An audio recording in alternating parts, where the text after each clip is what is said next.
A lot of Americans are surprised to know that we even still use coal. It's something that we think of as, back in the Victorian age, a lump of coal in your Christmas stocking. Of course, the truth is that coal powers half of the electricity in this country. There is not a replacement for coal. There might be 30 or 50 or 100 years from now. There's not today. Coal is a wonderful resource. It's too bad it's dirty, It's so cheap. It's so abundant. Fossil fuels are inherently carbon intensive, coal being the most carbon intensive of the fossil fuels that we use. If we're going to successfully address global warming, we have got to do something about coal.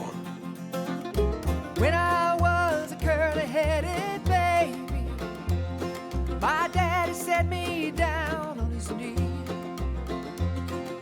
He said, go to school and get your letters. Don't you be a dirty coal miner like me.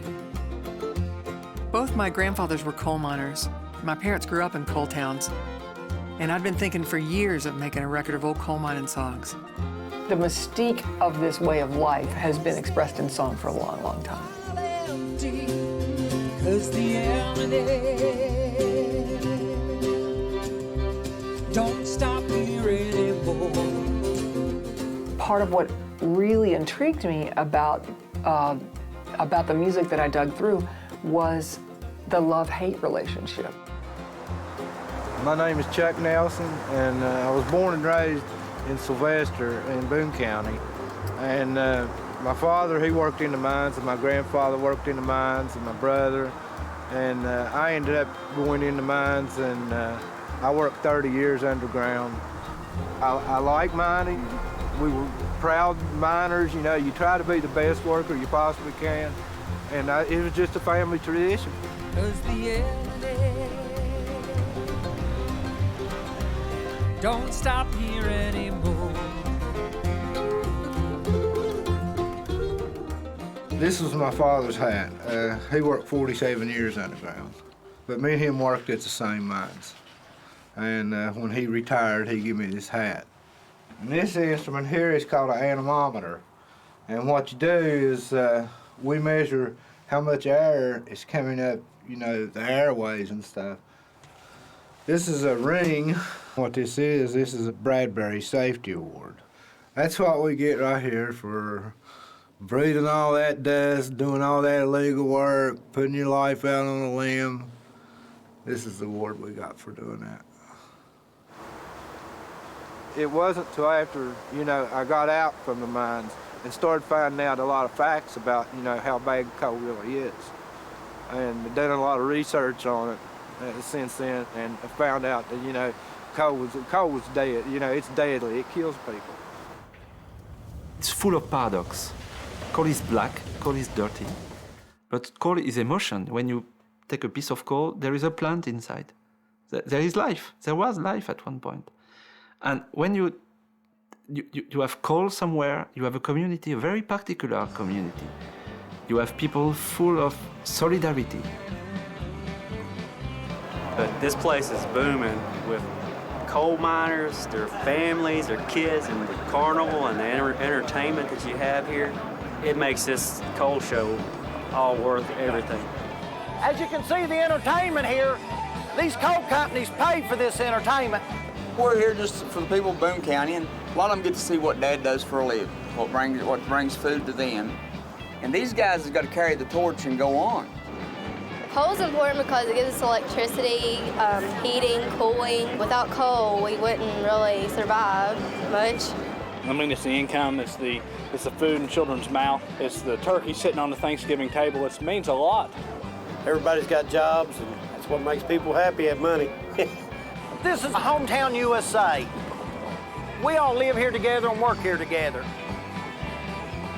We just want to provide jobs and have our families and go to church in peace. People be surprised on what coal does. Coal keeps the lights on.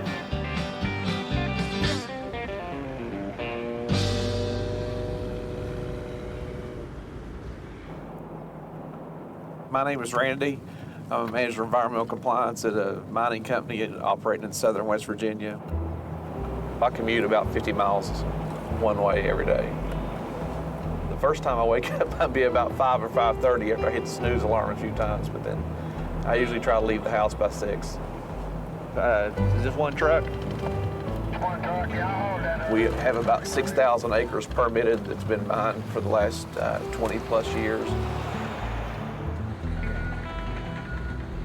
We employ 238 people. Our average wages are over $50,000 a year. We're probably one of the top 10 employers in the county. We have both surface and underground operations, and we're going to take a look at all those. We mine approximately 2 million tons a year. About 1 million of it's underground coal, and about 1 million of it's surface coal. We don't mine by surface mining methods just because that's what we want to. It's what sort of Mother Nature gave us. We have to mine by where the coal seam's located within the topography. The surface mineable seams are closer to the, say, the top of the mountain. They're often thinner and closer together, which would make underground mining very risky. Every component of the surface mine has a step. You know, from the guys clearing the vegetation off to cut the first drill benches. There's about 20 different steps in this mining activity here, so we gotta have 20 different places that have all different stages that taking place. We're loading holes here, getting ready to put off a shot. We got about 10 or 15 feet down to the next seam being mined, and we have to drill and blast this material to be able to come in and push or load it out of the way.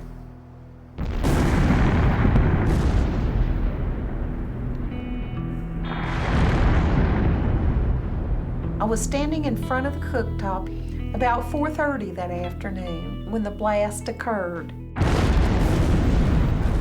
And it scared me so bad, and it appeared like that it rolled out, like there was this roll, and I said, my God, are we having an earthquake?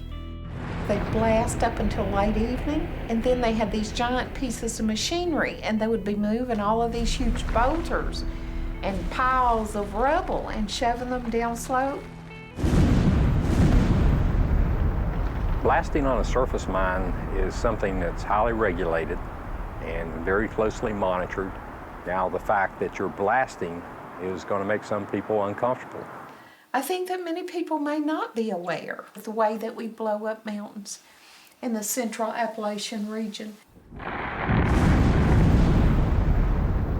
When I first went down there myself in 2004, I had heard about this practice called mountaintop removal or mountaintop mining, but nothing really prepared me for the visual devastation of it. Charleston Tower, Skylane 735, Mike Tango is ready at 3-3. It's only when you get up in a little plane overhead and you see an area that could be 3 or 4 or 5 square miles of devastation. It kind of looks like the Grand Canyon. Oh, they're blasting. They're blasting. Right there on the edge. See the rock coming up? Oh my gosh, yeah. And they're pushing the overfill off. Suddenly, these undulating green waves of hills are interrupted by this plateau where everything has been destroyed.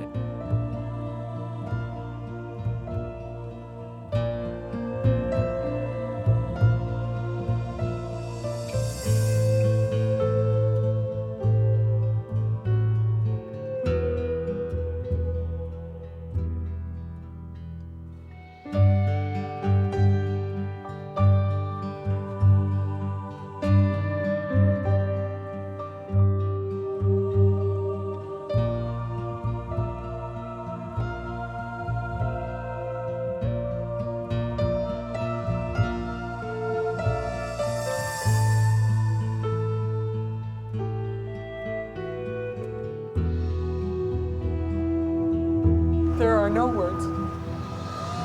It goes for miles and miles and miles, and what they can do in a day.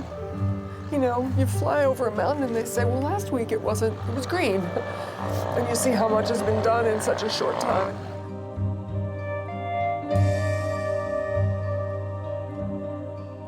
You know, the practice of mountaintop removal is a wonderfully efficient way of getting coal. You just blast the top of the mountain off, push all that overburden, as they call it, down into the valley stream, and scrape up the coal from the the seam, like from layers of a cake. It wasn't until the 80s that these massive new machines called drag lines that look like sort of dinosaurs, huge 20-story high steam shovels in effect, would get assembled on these sites, and they could just scoop up so much coal. In the industry, what's considered true mountaintop removal mining is when you take the top portion of a mountain or a hill or ridge off and leave it flat.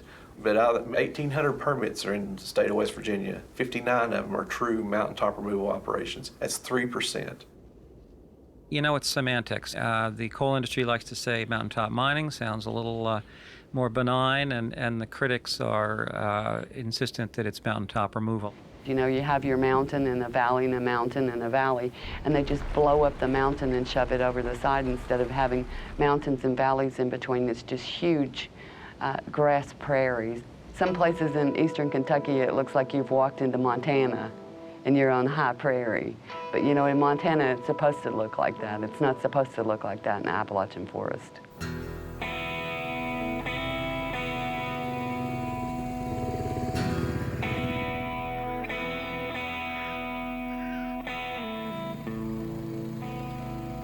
You see, that's 2 sites.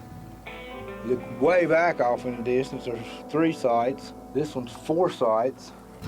Back over here is 5 sites. And yeah, there's one over here, that's 6. One right underneath us is 7, and this one right across the hall here, that's 8 right there we see from right here. You can mine that underground. What they're doing here is the cheap way for them. It's not so cheap for the people who has to live underneath these sites. But I mean, that's the cheap way for them to do it with less men, put more people out of work from underground coal mines, because that's what the company don't want. They want the biggest profits they can get, and this is how they're doing it.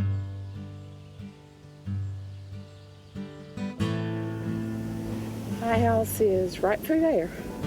How I came to this was when Glamorgan Properties moved right into our community and began blasting. You can't sleep, and you don't want that ugly, nasty smell that's in the air, and you don't want the dust. So we can see what it looks like when they suddenly just find themselves bankrupt and walk off and leave it. There's no commitment to the future. I never thought I'd become an activist. Good afternoon, Kathy Silvage speaking. I had someone to ask me once, she said, did you just wake up and look out your window one morning and say, I'm not going to sit still for this any longer, I must do something? And I said, yeah, pretty much it. I was actually quite shy, believe it or not, when I was young. Even like 3 years ago, it was still difficult for me to stand in public and to talk in front of people. But to me, this was almost like conquering a fear. No matter what the numbers, we must realize that coal-fired plants are the largest man-made source of mercury emissions. People should be standing up for their community. Not just for their own little square inch of soil, but for the community as a whole. We should see it as an assault on our community and on our way of life. And we should be fighting back. Now, I understand they're a powerful interest.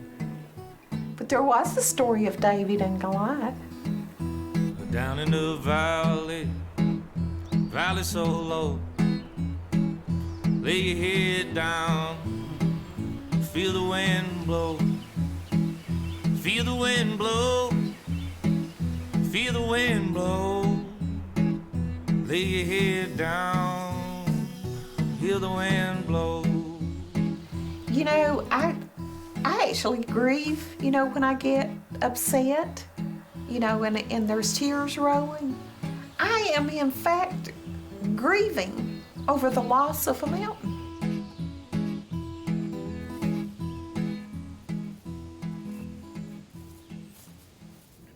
This is reclamation. What we're seeing today is reclamation. How in the world can two sets of eyes look at something and they call it reclamation, and I see something that's totally different? I see a mountain gone. When you've blasted the mountain and you've extracted all the coal, then you are, under law, obliged to reclaim it somehow.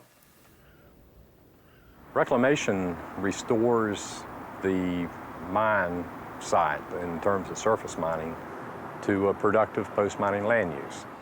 I can take people back to my job, and if it's reclaimed right, people would never know that it's a mountaintop job. The face of this field's been reclaimed. You can see the trees that have been planted on the face of the field. If you see over here a little bit, this is native vegetation. This is planted vegetation over here to my right. These are the trees that we planted on the face of the valley field. They're sycamores. We planted these 5 to 6 years ago, and you can see that they're doing fairly well, you know, by the size of them here. They're a native tree to West Virginia, and we're trying them out on some reclaimed sites to see what their success rates are. Over here, you can see the slope that we've put back after mining's been completed. We've regraded the slope and revegetated it. We're standing here on the top of the valley field, and a lot of people come by and say, well, this would be a good place to put a house or a barn someday. About everything that you see in the media shows an active surface mine, not a recently reclaimed and revegetated surface mine. The difference is very striking. It's like looking at any construction job. You know, they don't want to come out and show mine sites after they've been reclaimed. They want to show the worst possible picture. And it's almost like going in an operating room and seeing somebody with open heart surgery and taking a picture of them and saying, oh, look here what they're doing, this poor guy, blood and guts everywhere. But then they don't see him out on the golf course a month later when he's fine and well.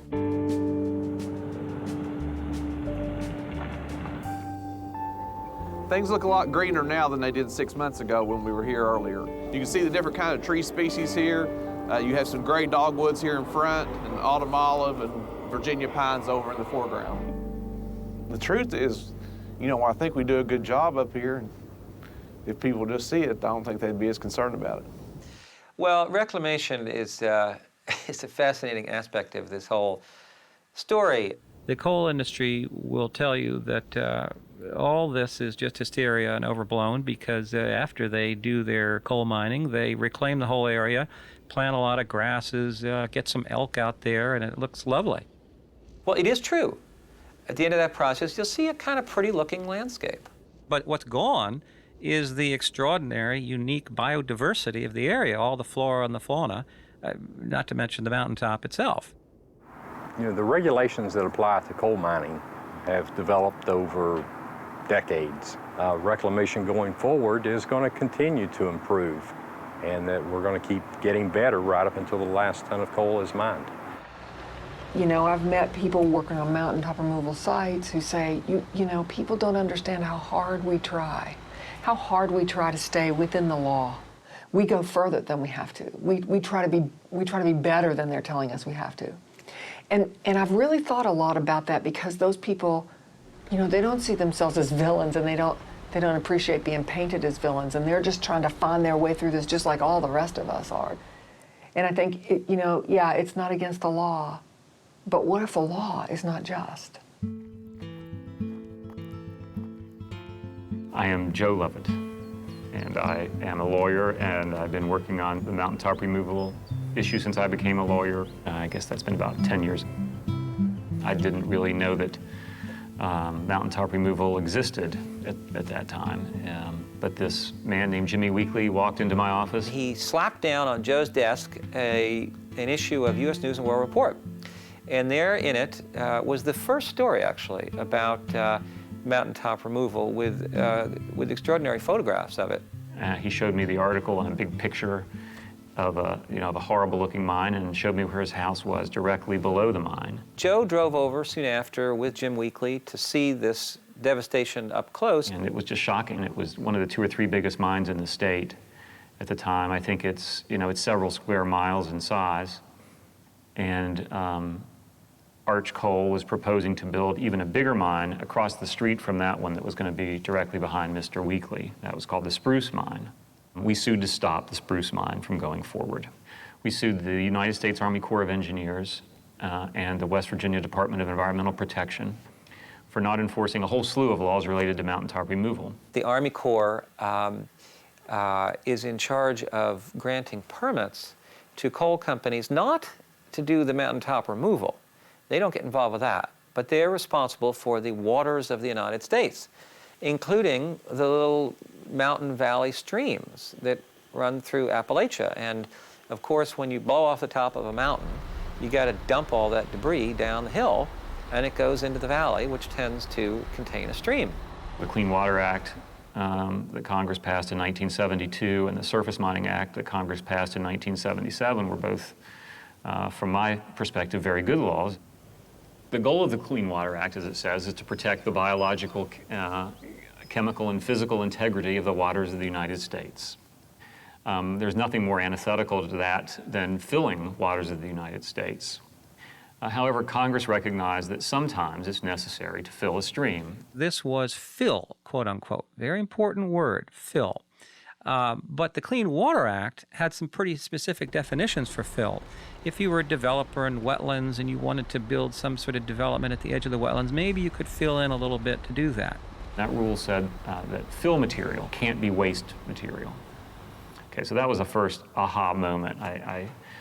And I started thinking, well, what is this stuff they're dumping in streams? It's waste, because really they're not using the fill for any constructive purpose as Congress intended. Also, in 1998, we sued those agencies to require them to follow the acts. We filed the case and immediately drew Judge Hayden. And I knew Judge Hayden well, had a lot of respect for him. He was a tough man and a good judge. But he was fairly conservative and had the reputation of being fairly pro-coal. So when we drew Judge Hayden, we thought it was a bad thing. Judge Hayden scheduled a hearing very promptly, I think the day after we filed the motion. And it was my first time in court. The court was packed. You know, most lawyers, I think, have their first appearance in an empty courtroom, but, you know, I sort of latched onto the tail of the tiger there and didn't know it, you know, when I started. And this had been building and building, and so there was a lot of public interest in the case. And so, you know, when I stepped to the lectern to make the argument, I was very nervous, I'll have to say.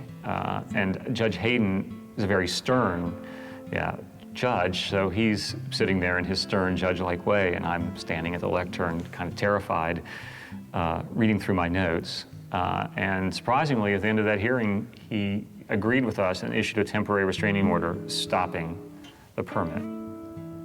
The next day, we literally started the trial in that case, and we were preparing witnesses in the hallway as we were calling them, because we weren't really prepared for this. But the mining companies decided they wanted to take Judge Hayden to look at a reclaimed strip mine.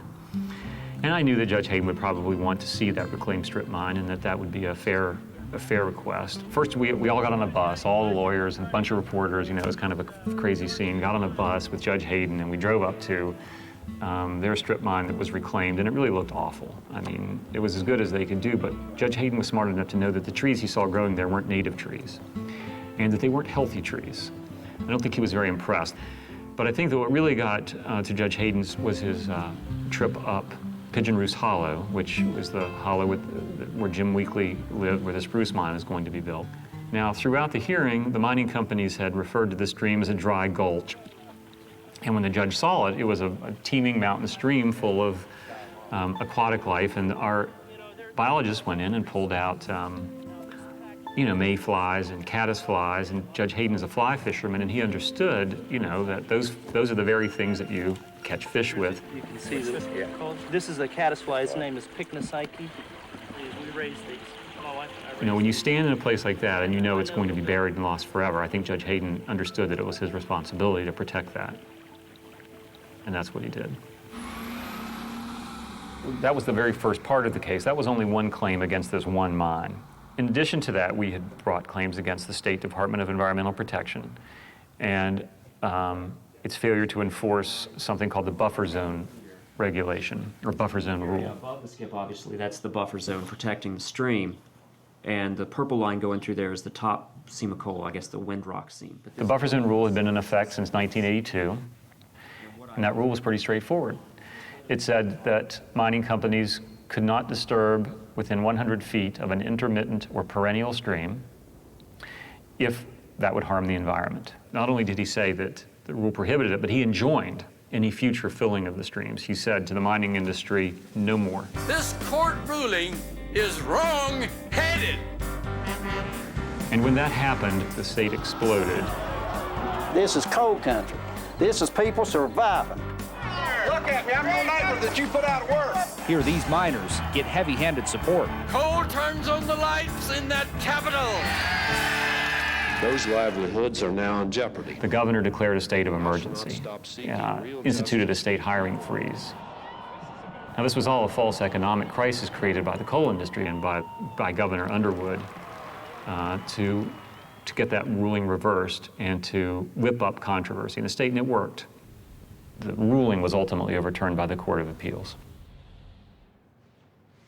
That began Joe's 10-year crusade fighting the coal industry, and he would always win at the federal district level, and then the government, on behalf of the Army Corps, would appeal to the Fourth Circuit.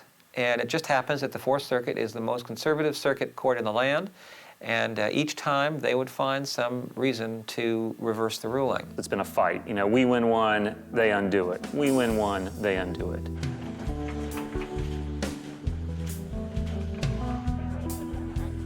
We have a lot of people standing out in the hall. If people could move forward or take seats so we could get more people in here, I would appreciate it. Tonight we're having a public hearing, and the purpose of the hearing is to get the public's comments on the new proposed rule on stream buffer zones. In August of 2007, President Bush's Department of the Interior announced that it was revising the buffer zone rule. The proposed changes to the buffer zone rule, in effect, would allow valley fills in mountain streams, exclude them entirely from the 100-foot buffer zone rule. I remember when the buffer zone was first brought up in '77, and it was intended to prevent roads and infrastructure from being constructed in flowing streams. It was never intended to prevent valley fills. Continued litigation such as that concerning the stream buffer zone rule would very easily stop this multi-billion-dollar industry. We are tired of the coal industry destroying our way of life by contaminating our streams, destroying our lands, and contaminating our air. Both sides are scared, and we're screaming insults back and forth at each other, and I think we're losing sight of the source of our fears.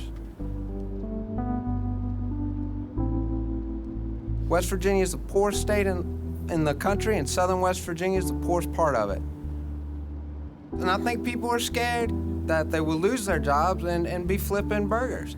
You look out, and that's all you see. You see mining and flipping burgers.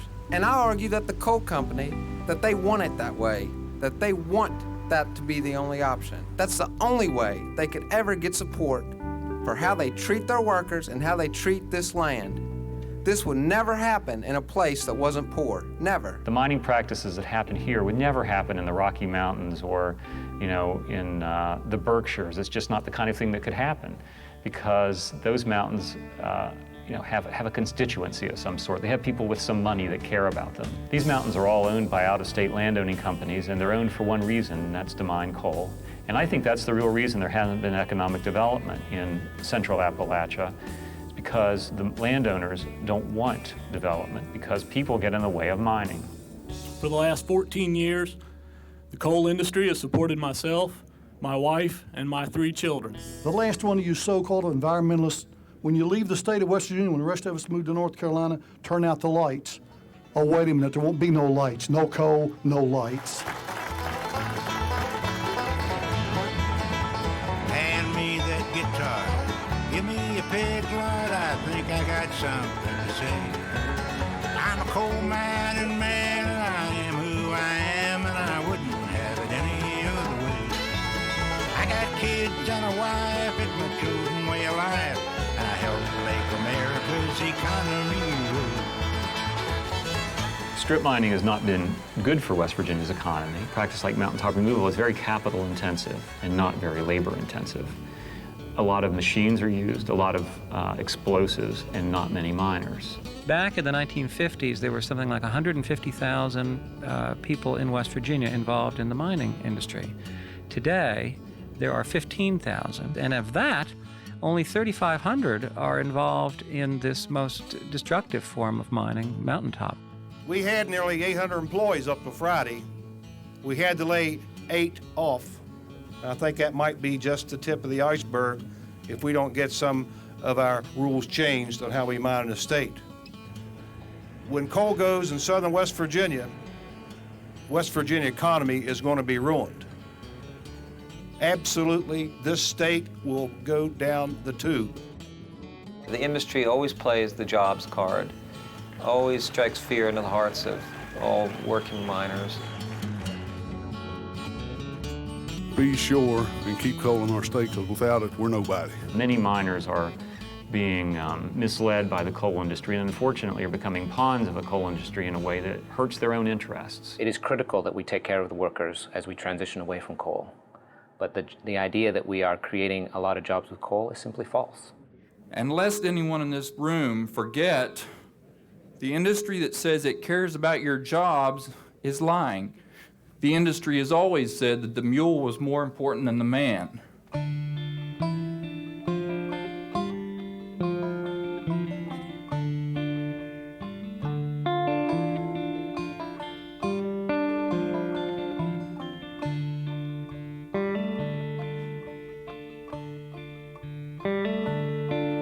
Come all you good workers, good news to you I'll tell of how the good old Union has come in here to dwell.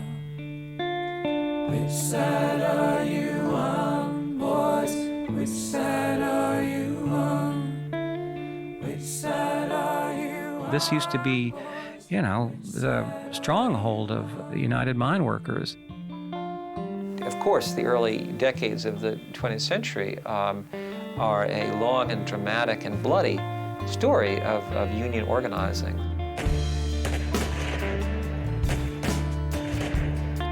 What happened in Matewan was the union, really trying to form and assert itself, and the coal bosses destroying it. People, there were murders, and it was a very bad time in Matewan. Now, of course, what's happened is that the industry, led by Massey, has destroyed, eviscerated the union. When I came down for the first time to the coal field, I certainly heard the name Don Blankenship, that he was the chairman and CEO of Massey Energy, the largest and the most aggressive of the coal companies doing mountaintop removal in that part of the state. Massey Energy is the country's 4th biggest coal company, and a force to be reckoned with in West Virginia. Mr. Blankenship. As we discovered when we first met up with the company chairman and CEO, Don Blankenship.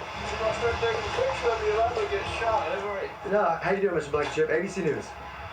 Hey, sir. Don't touch my camera. In a sort of perverse way, I almost feel grateful to Don. He is, a sort of larger-than-life villain of the tale. He actually takes a sort of grim satisfaction, I would say, not only in doing as much of this mountaintop removal as he can, but Don, I think, gets the lion's share of the credit for busting the union in mine after mine. The miners began picketing the entrance to the Elk Run Coal Company near Sylvester in Boone County last night. They stayed through the steady rain during the day, and they say they're going to remain. This is where the union's downfall started to happen, right here. In 1980, that's when Massey came in. Local people couldn't get a job at a place like this because they knew that they were strong union people. So they brought people from Charleston, Beckley, everywhere in to work at this place. That's when we started organizing. I spent one solid year right here on a picket line. We're here as a nonviolent UMWA members protesting A.T. Massey's unfair labor practices. Their workers would come out of here, and when we was trying to organize them to get them to vote union, all they would do, they would roll the windows down, they'd come by and they'd shake $100 bills at us. Just saying, well, here's what I got for my day's wages, you know. Just rubbing it in, it was minor against minor then. There wasn't no negotiating. You know, as long as these non-union workers was coming out here confronting the union workers and they're fighting like cats and dogs, these people back here, the big wheels for the industry, for Elk Run Coal Company, was back there laughing. This is what they wanted. As long as there was friction, they didn't have no threat of them voting the union. Don Blankenship, president of Massey's subsidiary, Rawls Sales and Processing Company, claimed UMW President Rich Trumka has been orchestrating the violence against the non-union coal truckers. It's hard to say that the union has gotten out of control because we don't believe the union has ever been in control. Well, after we lost the strike, you know, we stayed out here about a year, and eventually the union just gave up on them. The union was a force for great good in this region for a long time. Unfortunately, the union has been broken. The coal industry kicks the union around whenever it feels like it. So it's ironic now that Massey, the company most known for being anti-union and breaking the union, can do anything to memorialize the beginnings of the union. What can you say? It's a mixed up world.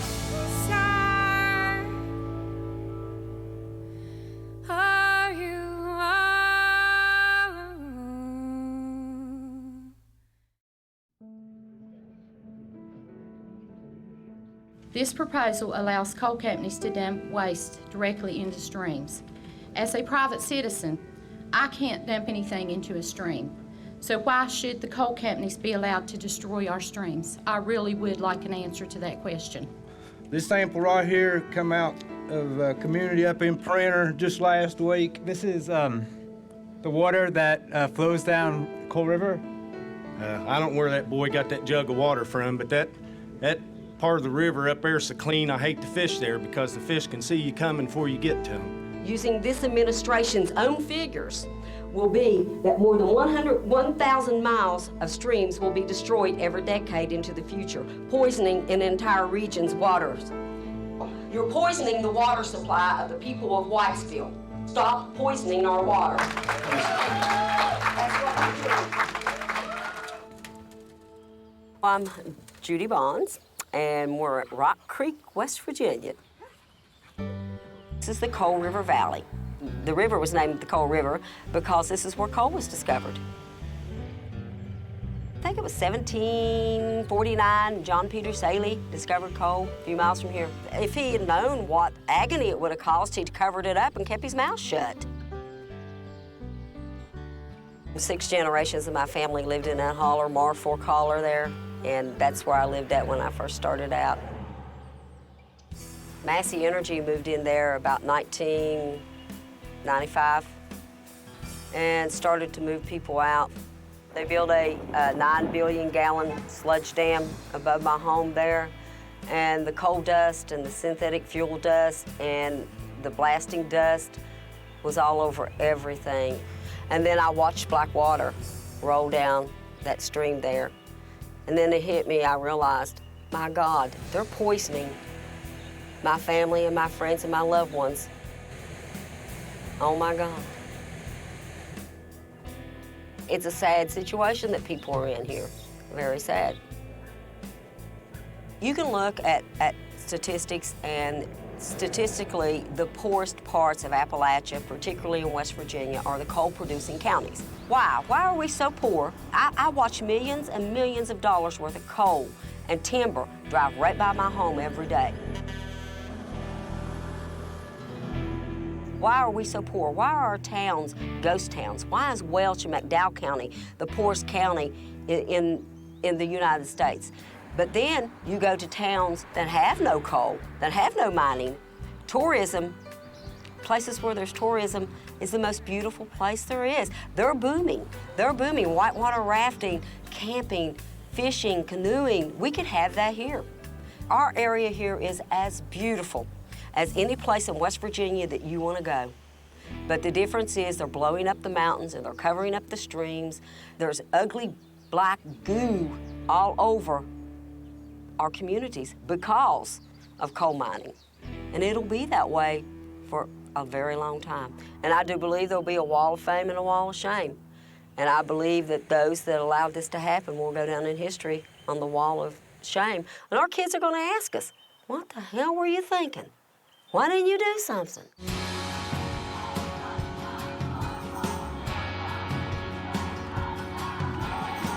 These students want to be known as the green generation, and they are definitely making a statement. One of the biggest financial contributors actually to global warming around the world and to climate change here is actually Citigroup. Every time there's a new coal plant that wants to start, they need capital, they need funding, and Citigroup is one of the biggest contributors to that. We ain't gonna stop till somebody listens. Gotta give it up to Judy Barnes. Not only are you changing America, but the rest of the world is waiting for America to take the lead. And you know what? The youth here, standing right here today, are the leaders, the future leaders of America, and you will change the world. They're waiting on you. We ain't shut them down.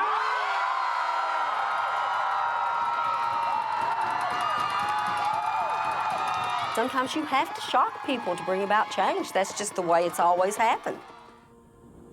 Oh, this is a war. We are in a war zone. It is a civil war. It's families against families. It's you know, brother against brother. Upton Sinclair once said that it's hard to get a man to understand something when his paycheck depends upon him not understanding that. And that is what's going on here. Threats and intimidation. They threatened to burn my house down. They threatened to kill me, throw me down a vine break. Afraid for my family's lives, you know, and people standing across the road there in the middle of the night screaming, F you tree huggers, die all tree huggers, you know.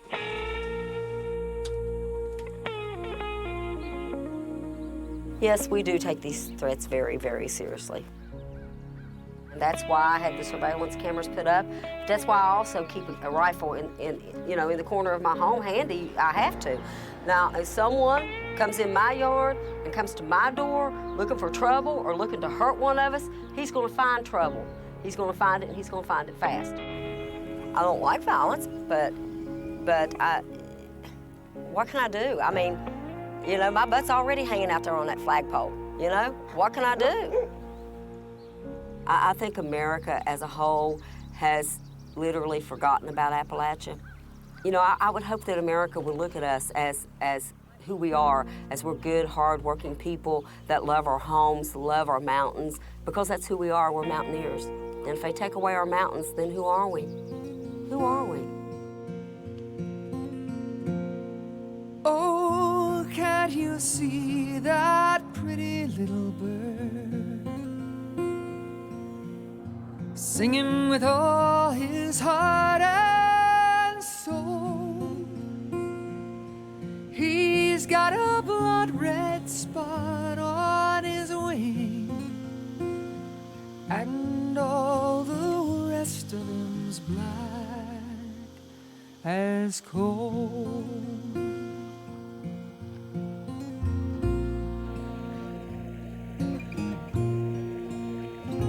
I'm Maria Lambert. We're in Boone County. It's Southwest Virginia. And this is our home. This is where we want to spend the rest of our life. We have the mountains on both sides. We have the stream in front of the house. We would come down here to visit, and we would play in the creek. But now, it's not. You can walk across and feel the slime on the rocks, and that was never there when we were children. It's just nasty.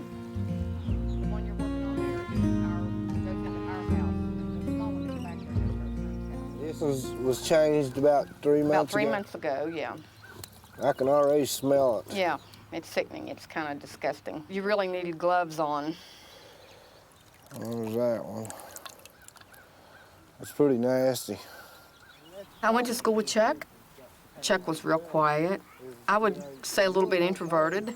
And then whenever I met Chuck now, in the past year, it's like it's not the same Chuck that I knew back then. Filter there. Yeah. And that's coal there. Well, that's waste from an impoundment pond getting into these people's well water. We have our homes, we have our land, but everything else, our water is not fit to drink. And we've saved our jugs to take to the community center and fill them up down there and then bring them home. And then we, in turn, to keep from lifting the jugs so much, because I use so much water, we transfer it over into that. We want water, and we want it yesterday. Nobody really knows what's in a lot of the drinking water in southern West Virginia. And the more these mines continue, the worse those water supplies become. Excuse me. I think we have to realize what's most important here. The waters for the East Coast comes from the rivers that are birthed up in these little hollers. If you pollute the waters in these little hollers, you pollute all of the water on the East Coast.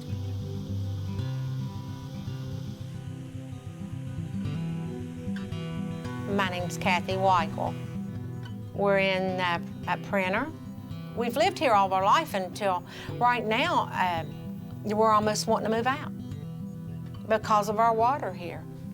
I want to show you my bathroom in here. This is from just our water and what it looks like and all the junk that's in it. So I've been really sick. I've had so much sickness. I've had what they call a pituitary tumor. Everybody around, a lot of us didn't have gallbladders, and a lot of people has heart problems. We found out that this is not just something that just happened. This is not no coincidence. This is a problem here.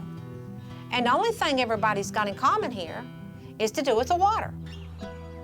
I got to thinking how many people that I knew that had died with cancers and brain tumors, and I sat down with the pen and paper in there one night and I started writing all of this, and it was just like it was pouring. It was just something I couldn't control. All of these papers here are people who have died, or there's a few that's still living, with all of these diseases that are prevalent in our area. A lot of these people I know, just like Billy Arden, he has a brain tumor.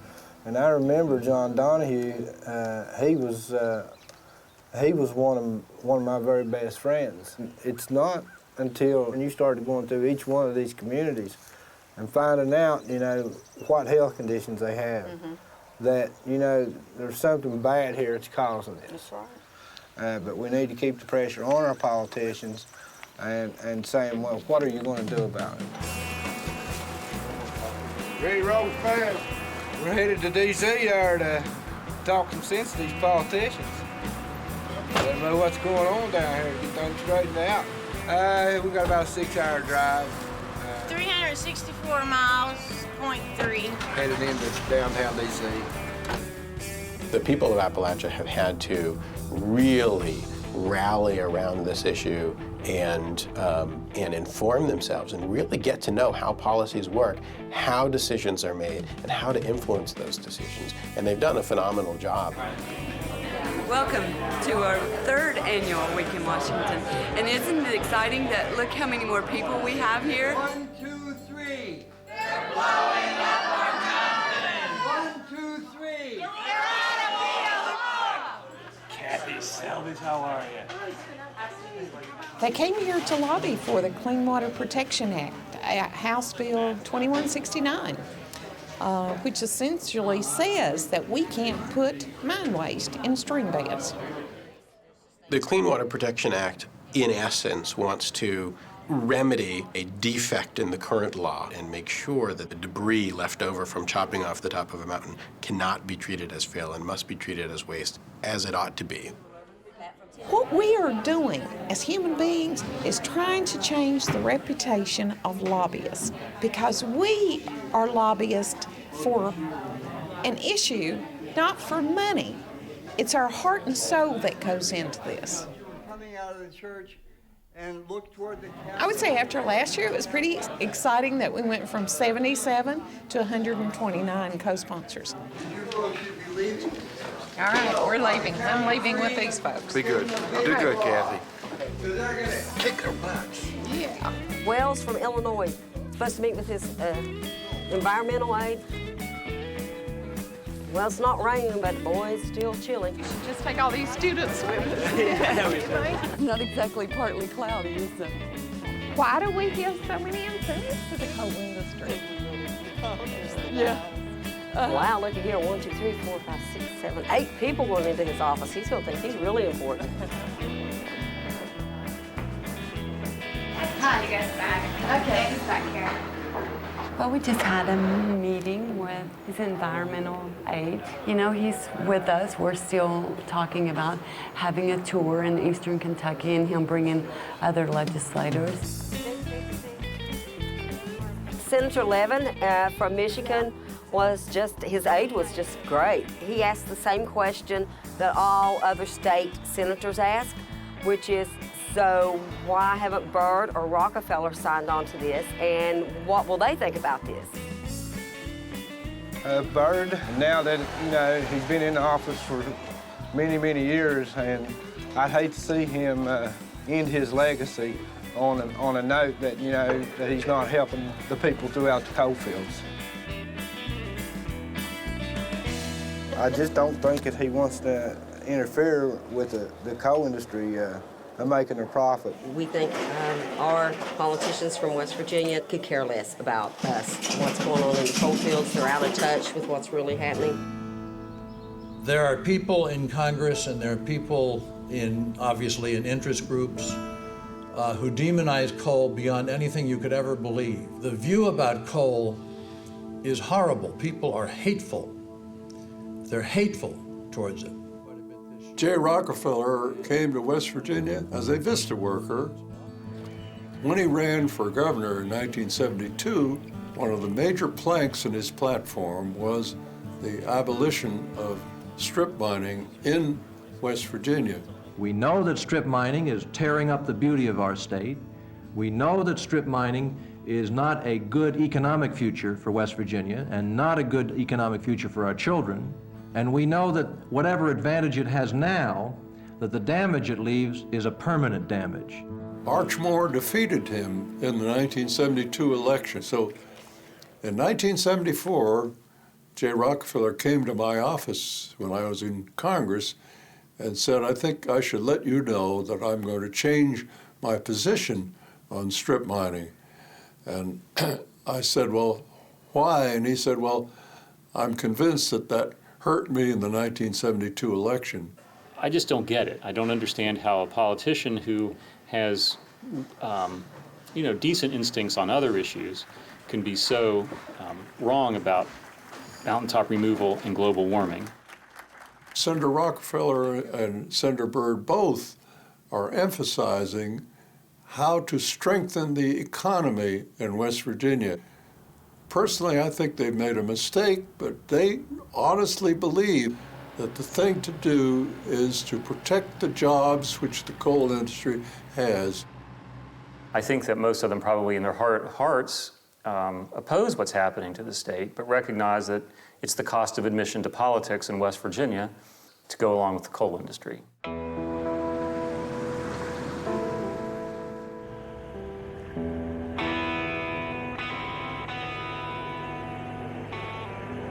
Most of the coal that you see here is actually being trucked from our mine site about 50 miles away from here. It's trucked in 18-wheelers and 10-wheelers. The raw coal goes through a feeder in the bottom, goes up the belt into the top of the big blue building. And then there's a preparation plant is what's enclosed within the big blue building. Separates the rock from the coal by various techniques. And it involves trying to remove impurities through a chemical washing process. But the impurities don't disappear. They're still here. They're still in these communities. They're in the water, they're in the air, they're in the soil around here. They don't magically disappear from the earth. What's left is this slurry, this toxic leftover sludge, and that has to go somewhere. So the coal companies put that in what they call an impoundment. It becomes like a lake, a rising lake in the crook between two mountains of hundreds of millions of gallons of this toxic stuff. There are 111 coal slurry impoundment ponds in West Virginia, and they hold more than 140 billion gallons of coal slurry on the surface impoundments. That doesn't even count what's in the underground injection sites. Now, the coal companies like to say that it's entirely safe, the walls around it are fine. But only in 2000, in Martin County, Kentucky, a Massey operation impoundment had a huge rupture that spilled, I think, 300 million gallons of toxic sludge. It's a miracle no one died. It actually was the worst environmental disaster east of the Mississippi River.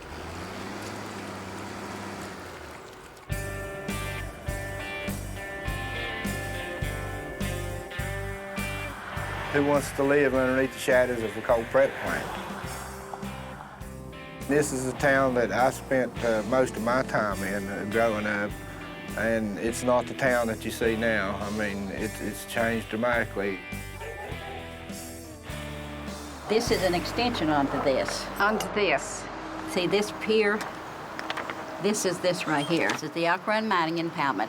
It sits on the mountain behind the town. Now, the thing of it is, if this breaks, we're not going to have a chance to get out because right there it is.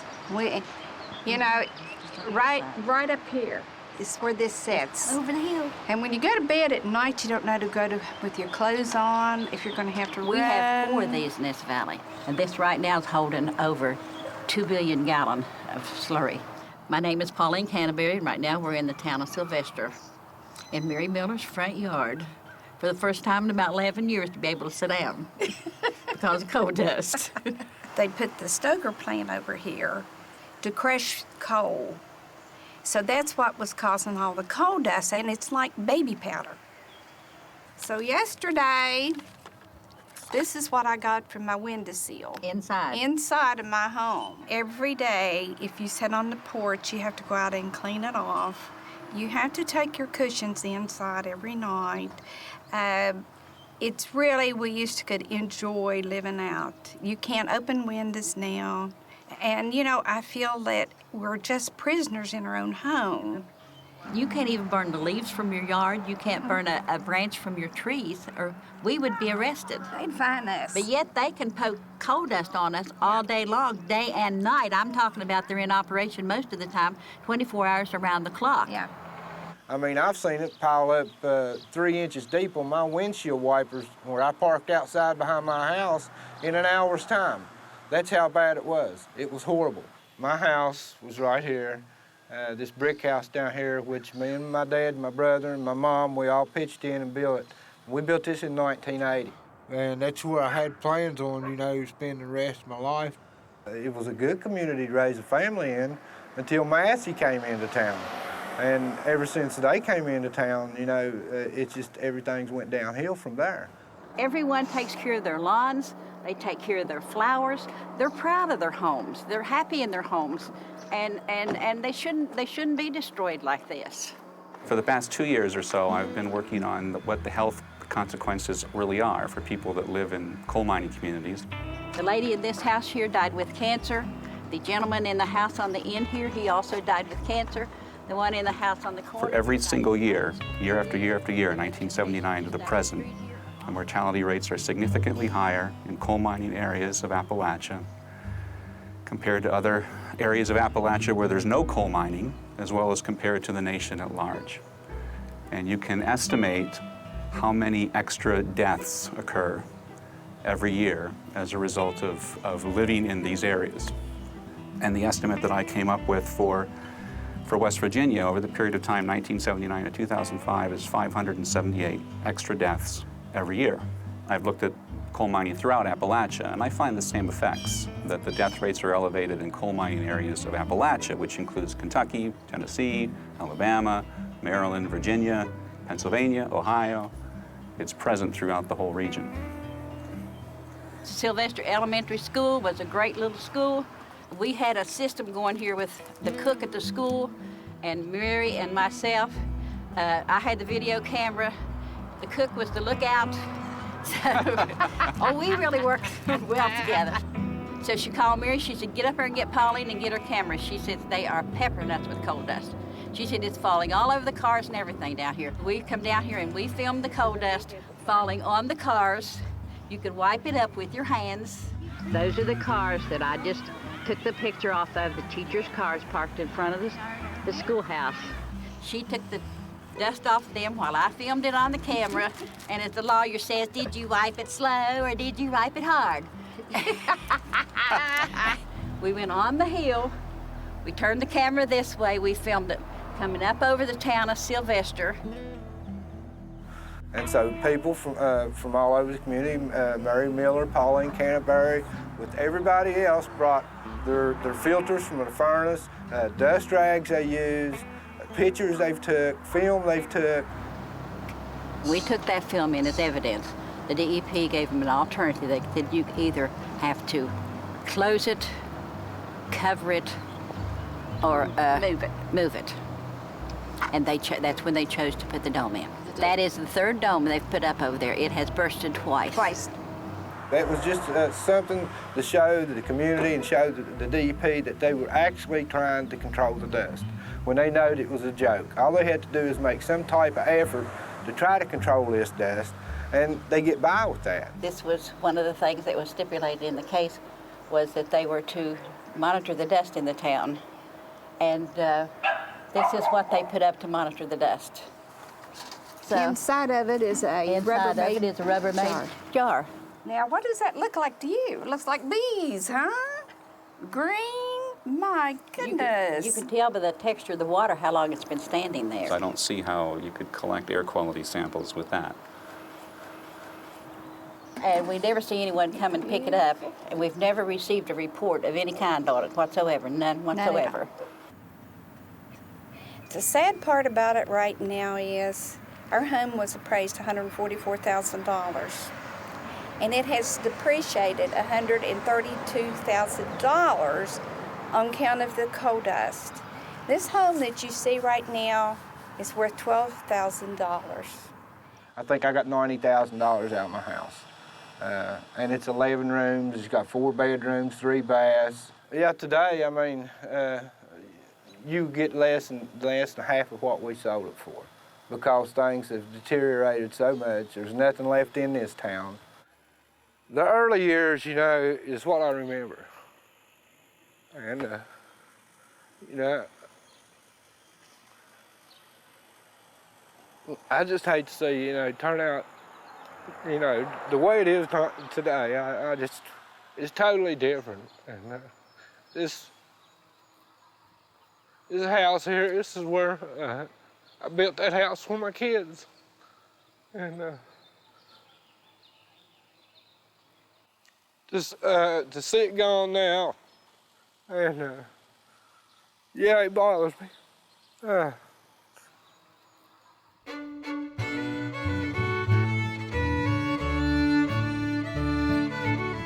Over the hills one day I wandered from a little piece of heaven that I knew. I'm way too far from home and all the love I've known. Don't tell me that you and I are through. Over the hill the whistle's calling with a longing sound that echoes in the trees. I'm traveling down that road, my heart's a heavy load. There's something wrong in running to be free.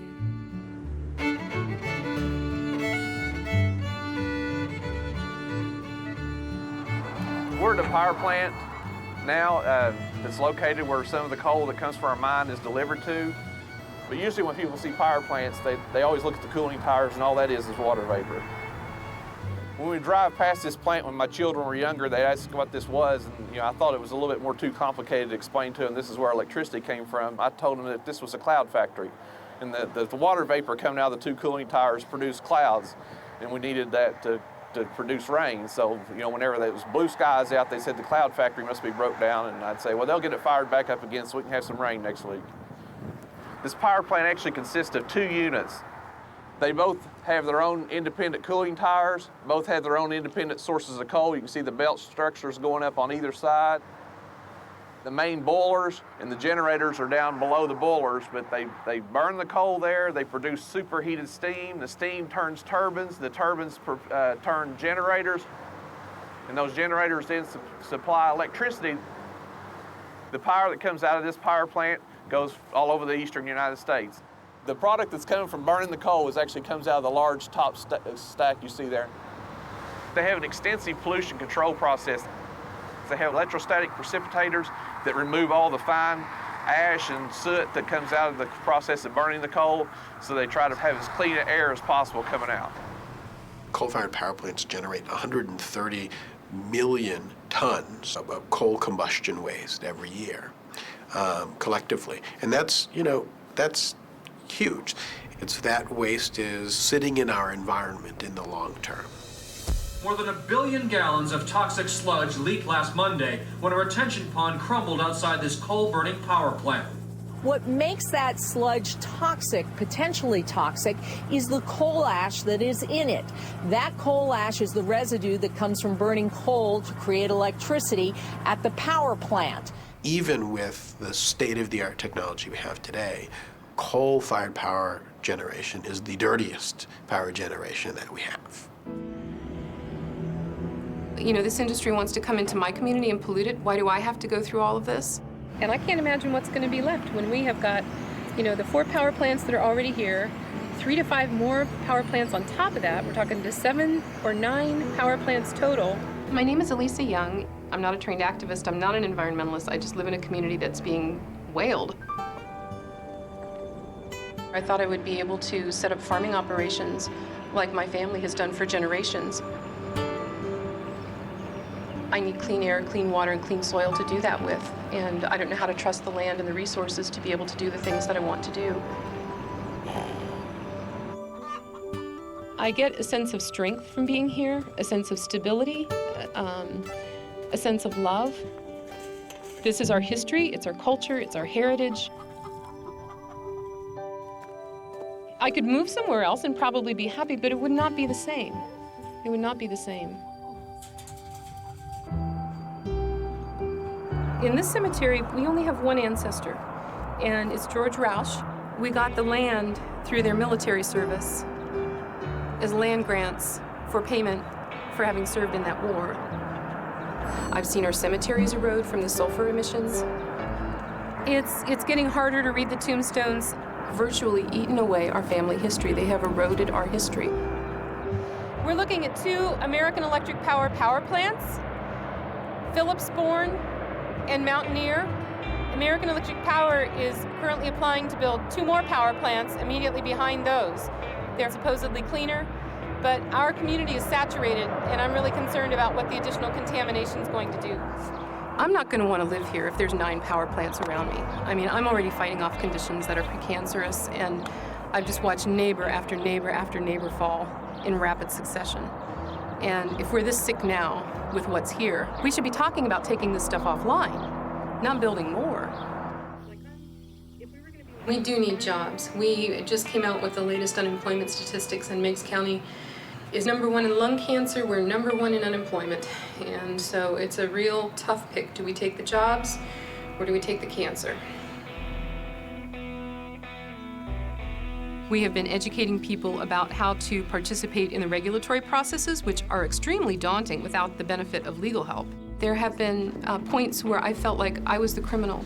Do you solemnly swear that the testimony you're about to give is... Like I was being put on trial. Since this started, I have received phone calls in my home threatening to sue me, threatening me that I would never live in the county again.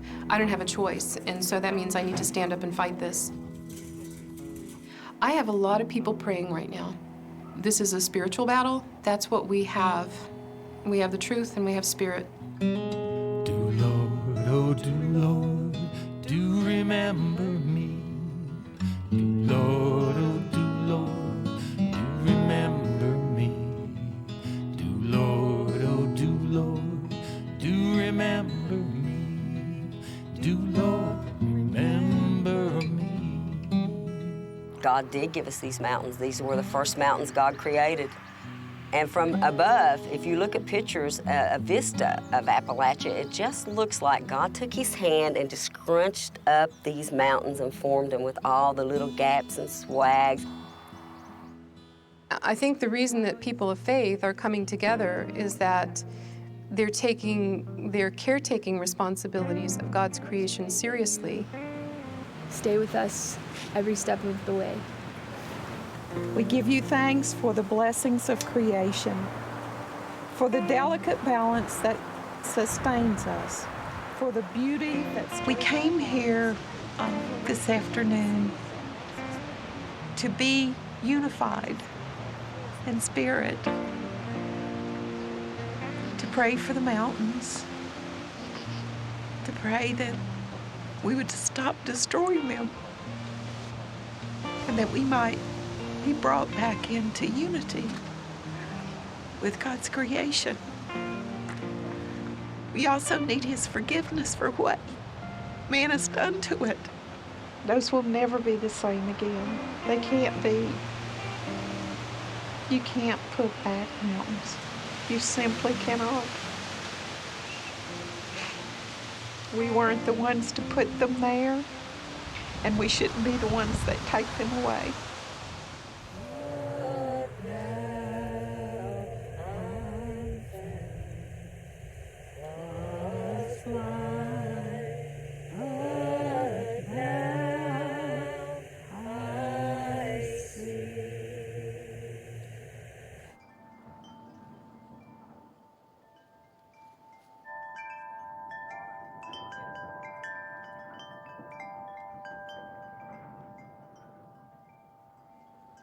Family cemetery. It's been here many years, I'd say over 100 years.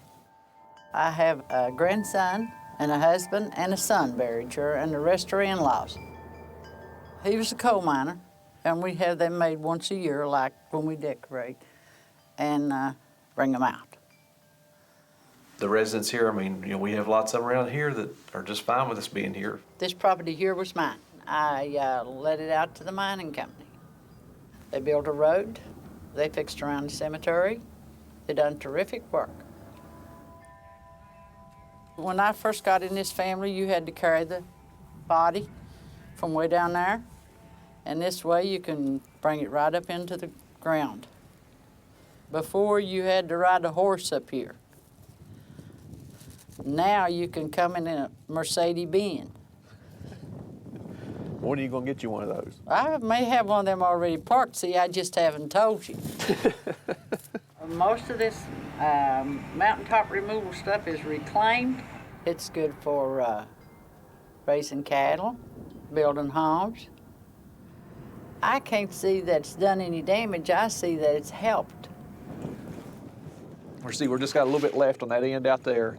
We're slicing on it. We'll keep laying it back and getting the coal out as we go, and then we'll reshape the top of the hill back up. And so maybe in 20 or 30 years, it won't look much different than the way it looks now, except it'll have a few more little flat spots and maybe a few ponds. As old as I am, I'll not make it to that 30 years. Yeah, you'll be around here when this stuff grows. I mean, I understand about, the majority rules, but we can't trample on anybody else's civil rights. But in some of these cases, you've got an extremely vocal minority out there that gets, I think, a whole lot more attention than they deserve. The environmental group Blue Ridge Earth First has long been fighting Dominion's plans.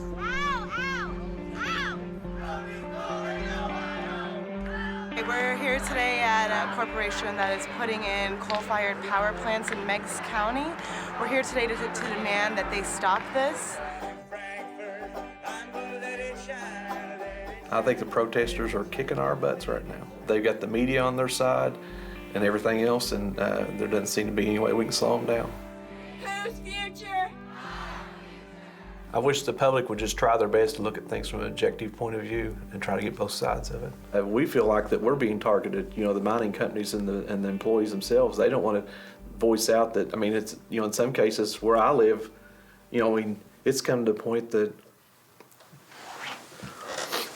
I get emotional here, but I try to do what's right.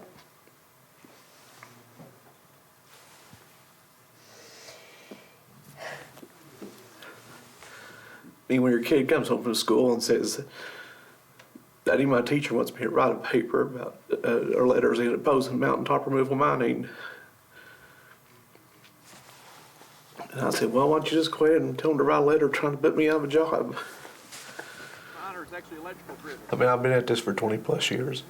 I'm proud of what I do. so that if rocks fall on them. I want to stress that I'm not saying that all miners should be thrown out of work tomorrow, all the power plants should be shut down, but that we need to start making a transition away from burning coal. And I think the coal industry fears that and knows that it's coming and is fighting any way it can. We're committed to a future in which our most abundant fuel, coal, generates our electricity with even lower emissions, including the capture and storage of CO2. It's a big challenge. The coal company has a new argument, which is the clean coal argument. Learn more about clean coal at americaspower.org. I don't believe there is such a thing as clean coal. They will argue there is. The coal industry is spending an enormous amount of money with this PR campaign that is trying to persuade the public that there is such a thing as clean coal, and there simply isn't.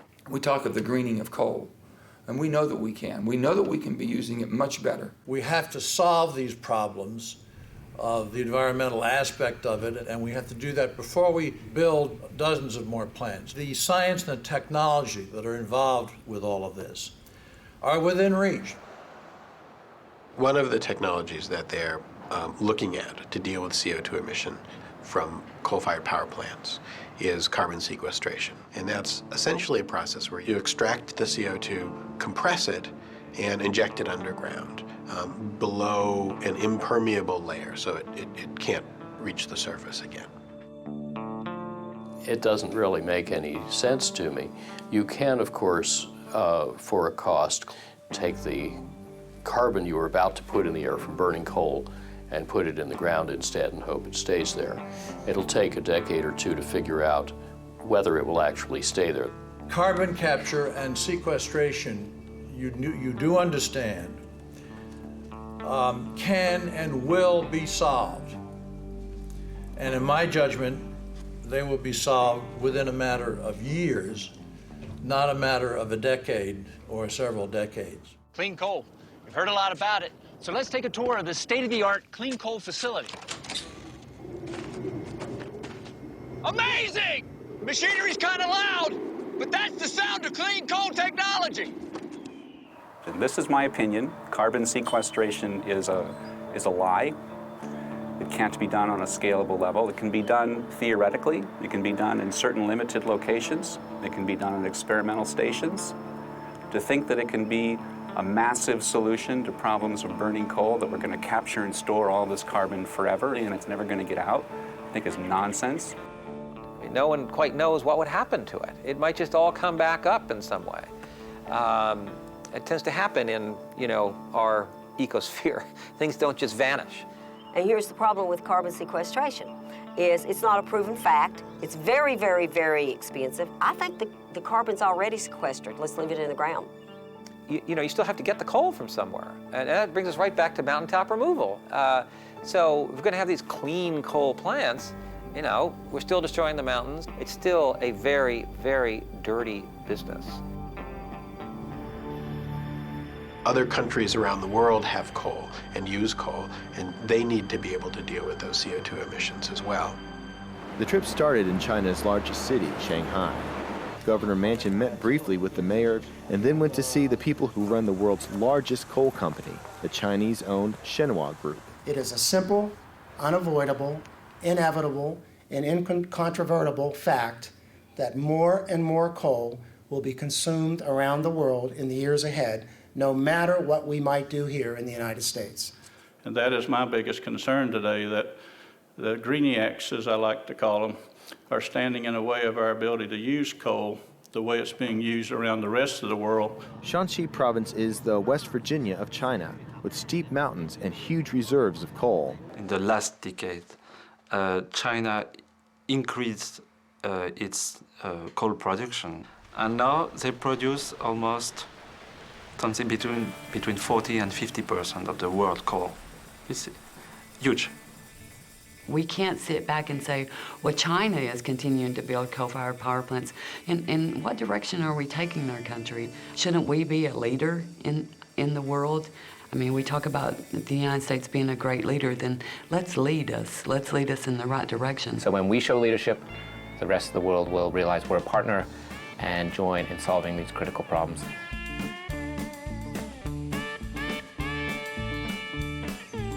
Where you want to be spending the bulk of your energy and the bulk of your resources is on energy efficiency, reducing demand, and renewable sources of energy. We've got to make that transition away from fossil fuels. And coal, in particular, is a crutch that we have to learn to walk without.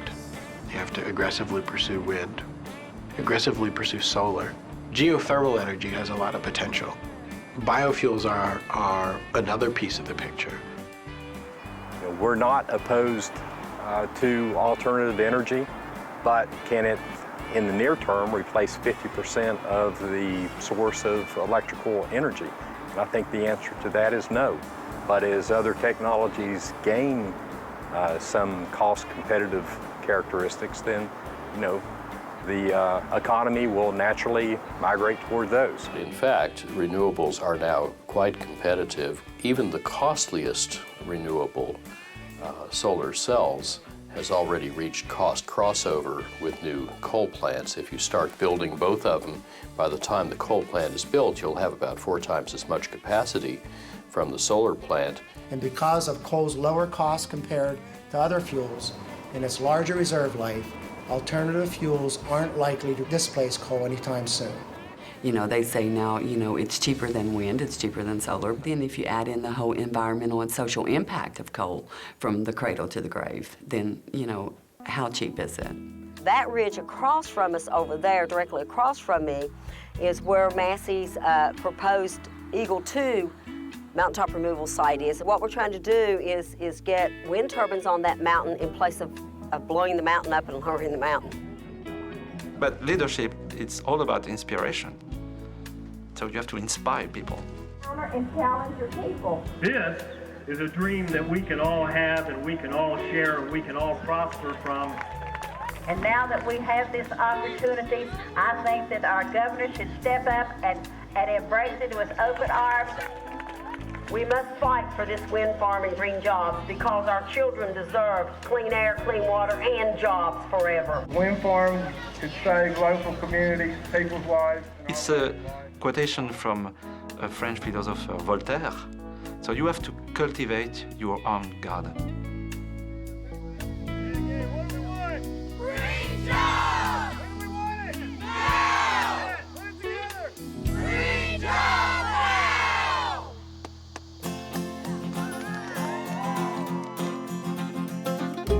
When I was a curly-headed baby, my daddy set me down on his knee. He said, go to school and get your letters. Don't you be a dirty coal miner like me. I was born and raised in the mouth of the Hazard Holler. Coal cars rumbled past my door. Now they stand in a rusty row all empty, 'cause the L&A don't stop here anymore. I mean, the thing that's so amazing to me about it is, even in the face of a David and Goliath struggle, to stand up and say, you can do whatever you do to me, but you can't stop me from speaking. I will stand up here and speak. I think that many people may not be aware, and so we need to bring exposure to it. We need to send our story with every person we come into contact with, so they may in turn pick up that story and carry it to all the other people they know. I think some think, you know, it's a futile exercise. How can you think about going up against such a powerful interest? And so you think, well, this is an insurmountable mountain, but you never give up. 'Cause the L&A don't stop here anymore.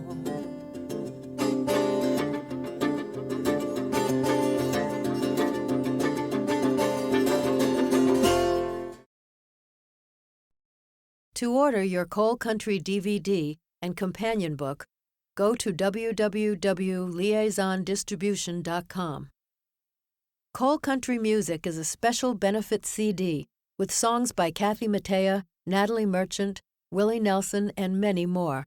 Order yours at www.liaisondistribution.com.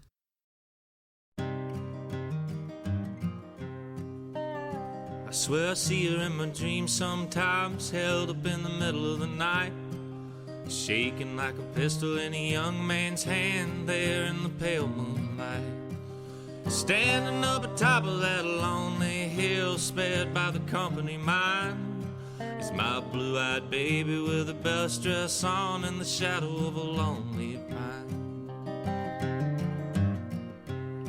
I'll be back before the war when the company came. These hills grew wild and free. Me and baby, we'd hide in the hollers low, away from the cruel sun's heat. But then they knock down the timber and burn off the brush to get to the riches below. And when they pulled out, they left a cold black ground and one pine standing alone. So take me home, Lone Pine Hill. So take me home, Lone Pine Hill.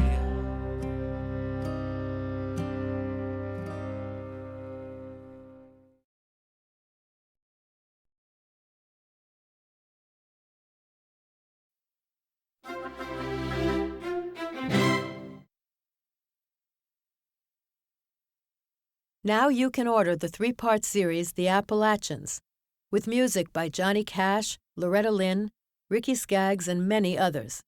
It's the history of a land and a people, told in story and song. To order, go to www.liaisondistribution.com.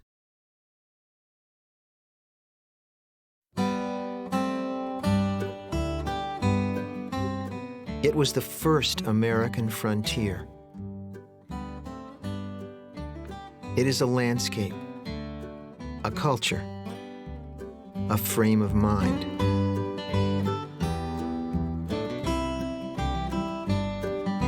When you look within these hills, I see the people. These beautiful people who came from a variety of European traditions, who came seeking a vastness of freedom. Whether it was land opportunities or religious freedom, they came. They came and they carved out an existence. Appalachia is good times and hard times. It is fiddle music and clogging in the face of a hungry child. Holy cucumbers, I'll get up, old guitar, and here we go. Pick 'em up. Appalachia is a flood of stereotypes. From the ignorant hillbilly to the heroic mountaineer. We've been looked down upon, laughed at, scorned, made fun of, called hillbillies. And the people have here a steadfast faith. They're used to hard times. Living kind of an isolated existence has a lot to do with the fact that Appalachian mountain people are so unique in their love of their fellow man and the way they treat their fellow man. They take care of each other.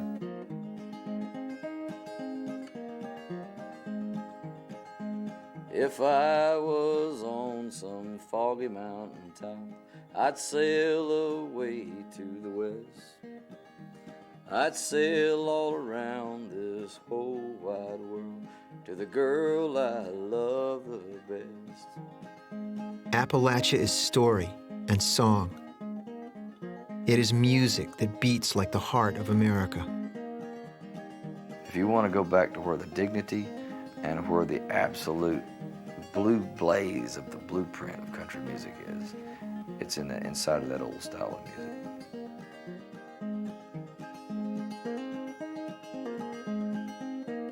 Appalachian music is a rich, incredibly rich American heritage that we cannot afford to ignore it, you know. It's part of who we are. In a land rich in culture and natural bounty, many people have suffered devastating poverty. How did this corner of America becomes such a portrait in contrasts. The history of Appalachia is a history of an industrial people, of people helping to build modern America, but who failed to benefit from the work that they put in.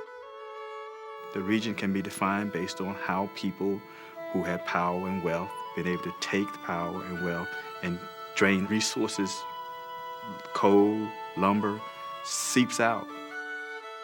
The land has been raped in a sense. There's been so much wealth here that's been taken out of the state and nothing has been left. One of the real ironies is how we could experience the exploitation and the trauma of our development past and yet continue to survive so strongly as a culture, continue to thrive in terms of who we are as a people. What we did have was a deep understanding of ourselves and our family. We may not have been mobile, we were not. But we were centered and we were grounded. And that's our gift to the rest of the nation. This is the story of a land shaped by the people, and a people shaped by the land.